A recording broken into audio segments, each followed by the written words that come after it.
ខ្ញុំគិតថាសមាជិកក្រុមគ្រួសារក៏ដូចបងប្អូនប្រជាពលរដ្ឋយើងទាំងអស់គ្នានឹករលឹកទៅដល់វរៈកងទ័ពកម្ពុជារបស់យើងទាំង18រោងដែលនៅពេលនេះស្ថិតនៅក្រោមការគ្រប់គ្រងរបស់យោធាថៃនៅថ្ងៃនេះគឺជាថ្ងៃ108ហើយដែលវរៈកងទ័ពកម្ពុជារបស់យើងចំនួន18រោងត្រូវបានចាប់ខ្លួននិងដាក់ឲ្យស្ថិតនៅក្រោមការគ្រប់គ្រងរបស់យោធាថៃកម្ពុជាសូមអំពាវនាវឲ្យភាគីថៃដោះលែងពួកគាត់ត្រឡប់មកមាតុភូមិវិញឲ្យបានឆាប់រហ័សជាទីបំផុតដើម្បីឲ្យពួកគាត់អាចវិលត្រឡប់មកជួបជុំក្រុមគ្រួសាររបស់ពួកគាត់និងប្រកបដោយសុខសុវត្ថិភាពស្របតាមច្បាប់មនុស្សធម៌អន្តរជាតិគូបញ្ជាក់ផងដែរថារដ្ឋាភិបាលកម្ពុជា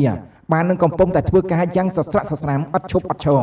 នៅគ្រប់យន្តការដោះស្រាយទាំងអស់លើករណីនេះដើម្បីឲ្យភាគីថៃធ្វើការដោះលែងកងទ័ពកម្ពុជារបស់ជើងទាំង18នាក់នោះវិលត្រឡប់មកមាតុភូមិឲ្យបានឆាប់រហ័សជាទីបំផុតនិងដោយសុខសុវត្ថិភាពរដ្ឋាភិបាលក្រសួងការពារជាតិនិងកងយុទ្ធពលខេមរៈភូមិន្ទមិនដែលបោះបង់កងទ័ពរបស់ជើងណាម្នាក់ចោលនោះឡើយទោះក្នុងកលៈទេសៈណាក៏ដោយជាការពិតណាស់យើងសង្កេតឃើញថាកម្ពុជារបស់យើងបានបន្តនឹងការអត់ធ្មត់យ៉ាងខ្លាំងបំផុតដើម្បីធ្វើយ៉ាងណាឲ្យភាគីថៃប្រគល់នៅវរៈកងទ័ពកម្ពុជារបស់យើងទាំង18នាក់ឲ្យត្រឡប់មកកម្ពុជាវិញដើម្បីជួបក្រុមគ្រួសាររបស់ពួកគេដែលក្រុមគ្រួសាររបស់ពួកគាត់កំពុងតែទន្ទឹងរង់ចាំទាំងយប់ទាំងថ្ងៃបានជាព័ត៌មានដែលយើងខ្ញុំបានលើកឡើងក៏សូមបញ្ចប់មានការខុសឆ្គងសូមអធិស្ឋាន